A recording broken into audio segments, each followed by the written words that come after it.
time in Rafe's lap. He swung his head around to glance their way now, sensing the contempt simmering at his back. A couple of the ego-rankled boneheads actually looked stupid enough to want to take him on. Rafe had to curb his smile. He was ready for a fight tonight. Hell, it was the reason he was there in the first place.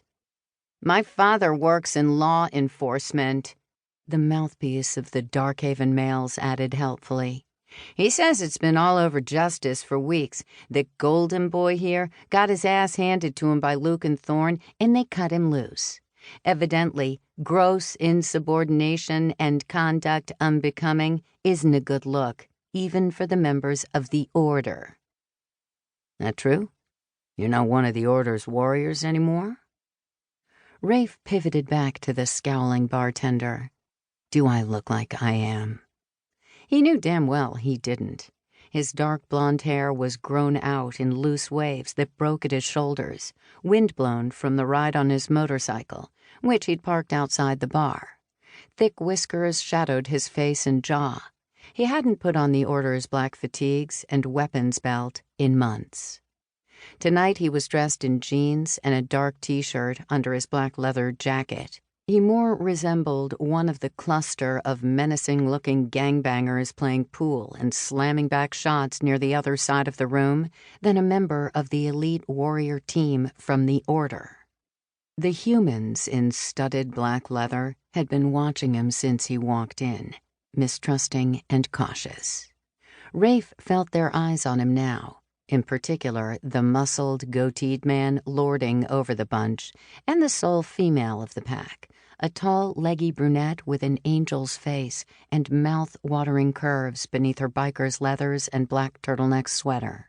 As for Rafe, his rough appearance was as deliberate as his presence in the bar tonight. All part of the plan.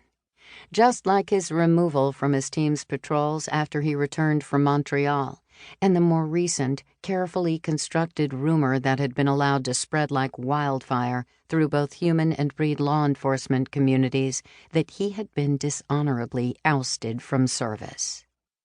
Only a few in the Order who knew the truth, namely the architects of Rafe's current deep undercover mission, Luke and Thorne at the D.C. headquarters, Gideon, the Order's technology genius, and Sterling Chase, the commander of the Boston Operations Center. Lucan had agreed on one concession at Rafe's insistence: his parents, Dante and Tess.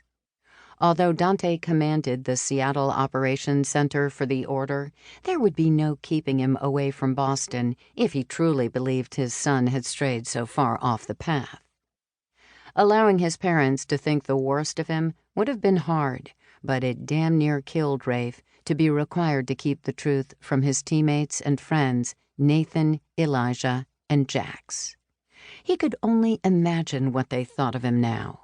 Letting Eric Chase believe he was a washout and a failure was even worse, especially when he owed his life to his best friend.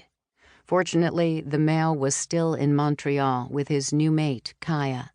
The pair were busy recruiting a new team for the Order, one comprised of daywalkers, those few and rarest of the breed like Eric and his twin sister Karis and their mother Tavia. Rafe only hoped that once the dust settled after the solo operation he was launching tonight, he'd be able to redeem himself in everyone's eyes.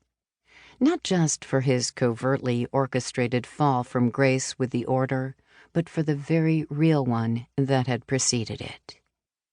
Ironically, it was the shame he brought down on himself in Montreal that made him the only suitable candidate for this mission now. And he would not fail. Not this time, even if it meant staking his last breath on that vow. Behind him, Big Mouth from the Darkhaven only seemed emboldened by the fact he wasn't getting more of a rise out of Rafe. "I don't know, boys. He doesn't seem like such a hot ass to me. Guess he ain't so tough without the other Order thugs around to back him up." Rafe exhaled a heavy sigh, if only to mask his satisfaction at the predictability of his target tonight.